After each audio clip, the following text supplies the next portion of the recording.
Hi అండి, అందరూ ఎలా ఉన్నారు? బాగున్నారా? Welcome to Usha's vlogs. ఈరోజు ఎంతో హెల్దీ అయిన బచ్చల కూర పచ్చడి ఎలా చేసుకోవాలో అని సింపుల్గా ఈజీగా చూసేద్దాం. అందుకోసం స్టవ్ మీద ప్యాన్ పెట్టుకొని ఆయిల్ వేసుకోకుండా ఇలా మినప్పప్పు వేసుకోండి. నేను ఇక్కడ 2 టేబుల్ స్పూన్ మినప్పప్పు వేసుకున్నాను.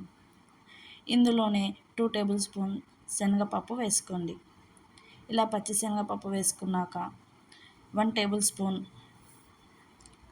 జీరా వేసుకొని ఒకసారి బాగా కలుపుకోండి. ఇప్పుడు ఇందులోనే 10 లేదా 11 ఎండుమిర్చి వేసుకొని బాగా ఫ్రై చేసుకోవాలి. మీకు కావాలంటే 1 టేబుల్ స్పూన్ ఆయిల్ కూడా వేసుకోవచ్చు. ఇందులోనే 1 టేబుల్ స్పూన్ ధనియాలు కూడా వేసుకొని చేసుకోవచ్చు. లేదా నేను ఇక్కడ ధనియా పౌడర్ యూస్ చేస్తున్నా కాబట్టి అవసరం లేదు. ఇప్పుడు స్టవ్ మీద ప్యాన్ పెట్టుకొని 2 టేబుల్ స్పూన్ ఆయిల్ వేసుకోండి. ఆయిల్ హీట్ అయ్యాక 10 లేదా 12 వెల్లుల్లి రెబ్బలు తొక్కు తీసుకొని వేసుకొని బాగా కుక్ చేసుకోండి. ఇలా 80% వెల్లుల్లి కుక్ అయ్యాక ఇందులో వాష్ చేసుకొని కట్ చేసుకున్న బచ్చల కూర వేసుకోండి. నేను ఇక్కడ రెడ్ కలర్ కాడలు ఉన్న బచ్చల కూర తీసుకున్నాను. ఈ బచ్చల కూరలో చాలా ప్రోటీన్స్ ఉన్నాయండి.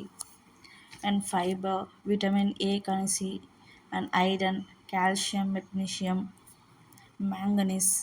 ఏంటి పీరియాడిక్ టేబుల్ చెప్తున్నా అనుకుంటున్నారా? లేదండి, చాలా అంటే చాలా ప్రోటీన్స్ ఉన్నాయి. తప్పకుండా ఇది తినండి, మీ హెల్త్ని కాపాడుకోండి. ఇలా మొత్తం గ్రైండ్ చేసుకున్న మిక్సీ జార్లో మనం కుక్ చేసుకున్న బచ్చల కూర టేస్ట్ తగినంత ఉప్పు వేసుకొని మెత్తగా గ్రైండ్ చేసుకోండి. ఇప్పుడు స్టవ్ మీద ప్యాన్ పెట్టుకొని పోపు కోసం ఆయిల్ వేసుకోండి. ఇప్పుడు ఇదే ఆయిల్లో సన్నగా కట్ చేసుకున్న ఆనియన్ వేసుకోండి. ఆనియన్ అనేది ఆప్షన్ అండి. పచ్చడిలో ఇలా ఆనియన్ వేసుకోవడం వల్ల టేస్ట్ బాగుంటుందని నేను ఆనియన్ వేశాను. ఇష్టం లేని వాళ్ళు స్కిప్ చేయొచ్చు. ఇప్పుడు ఇందులో పోపు దినుసులు వేసుకొని అందులోనే 2 ఎండుమిర్చి కట్ చేసుకొని 2 రెమ్మలు కరివేపాకు వేసుకొని హీట్ చేసుకోండి. ఇప్పుడు అవి ఫ్రై అయ్యాక మనం పేస్ట్ చేసుకున్న బచ్చల కూర వేసేసి బాగా 2 మినిట్స్ కలుపుకోండి. ఇలా మనకి పచ్చి వాసన ఏదన్నా ఉంటే అంతా పోతుందండి. ఇది తప్పకుండా ట్రై చేయండి. ఇది రోటీస్లో కానివ్వండి, చపాతీలో కానివ్వండి, రైస్లో కానివ్వండి చాలా అంటే చాలా బాగుంటుంది. తప్పకుండా ట్రై చేయండి. ఈ రెసిపీ మీకు నచ్చినట్లయితే మీ ఫ్రెండ్స్కి షేర్ చేయండి. లాస్ట్లో కొత్తిమీర వేసి గార్నిష్ చేసుకుంటే అంతే అండి, simple. Thank you for watching. Please subscribe my channel. By bye friends.